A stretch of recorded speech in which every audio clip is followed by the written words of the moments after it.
Assalamualaikum warahmatullahi wabarakatuh. Kami dari kelompok 9 kelas 4G yang beranggotakan Aisyah Zahra Saptani dengan NIM 2004681, Lala Sulistia Putri dengan NIM 2009745, Kunti Muyasaroh dengan NIM 2008785. Pada pembahasan kali ini kami akan memaparkan mengenai makalah yang telah kami buat dengan judul Media Grafis di Sekolah Dasar.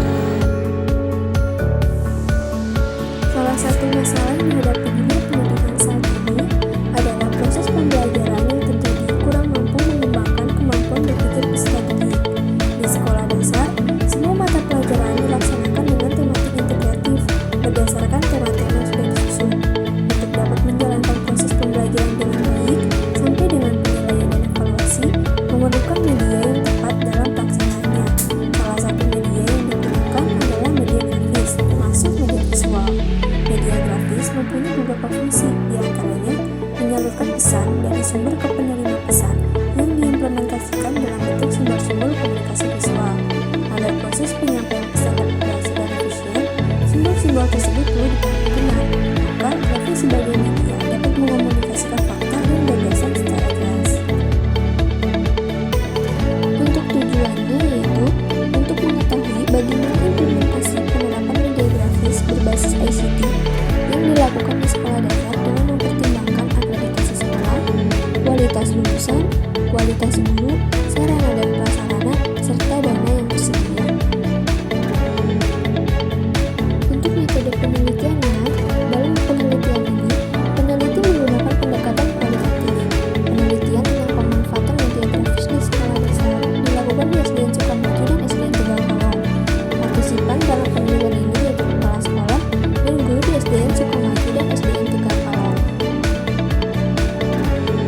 Untuk permasalahannya, dari hasil wawancara yang dilakukan di SDN Sukamaju dan SDN Tegal Kalong, diketahui bahwa di SDN Sukamaju ditemukan beberapa permasalahan, sedangkan di SDN Tegal Kalong belum ditemukan adanya hambatan.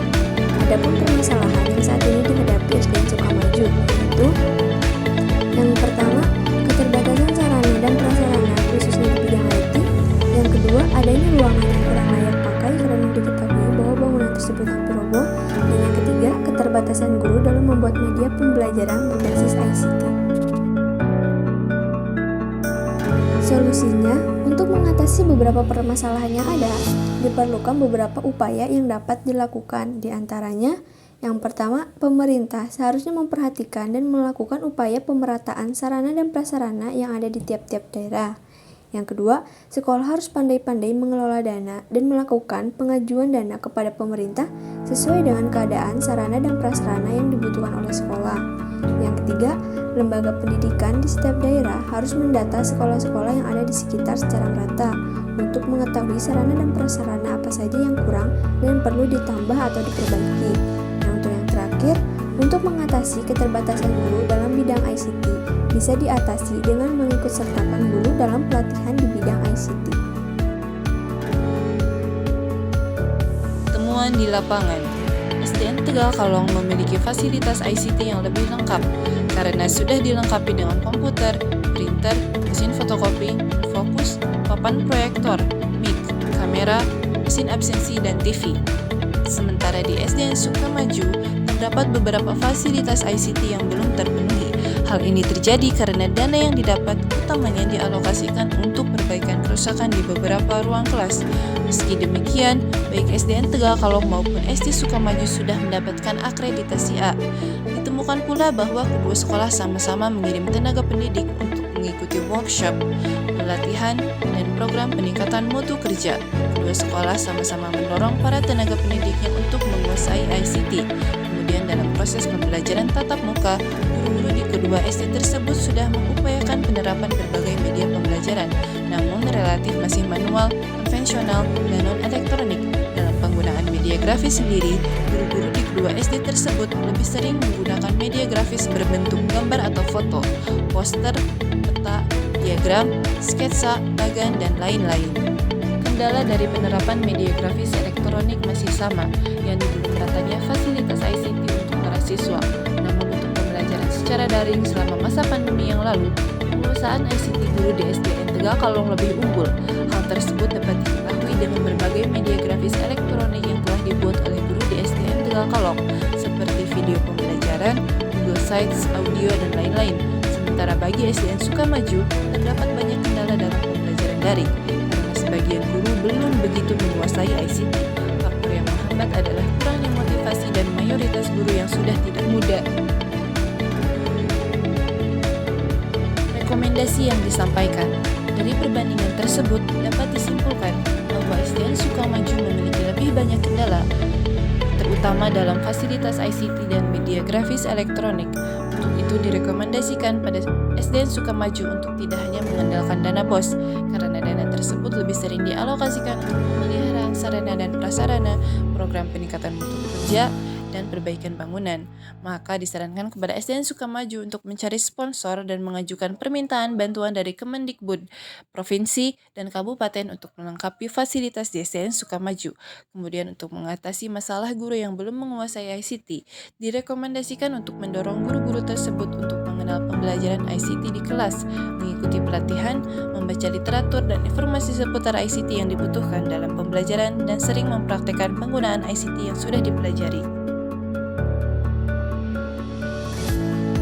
Pembahasan selanjutnya yaitu mengenai produk yang dihasilkan.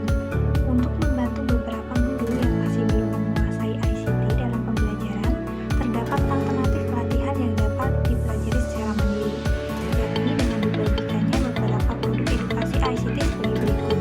Produk yang pertama adalah berupa PPT interaktif. PPT interaktif tidak seperti PPT pada umumnya yang hanya berisi paparan materi di setiap slide-nya. Di dalam PPT tersebut tidak hanya ditampilkan paparan mengenai penggunaan ICT dan tahapan pembuatan media pembelajaran elektronik saja, tetapi terdapat beberapa opsi yang dapat dipilih. Produk selanjutnya adalah Video Explainer.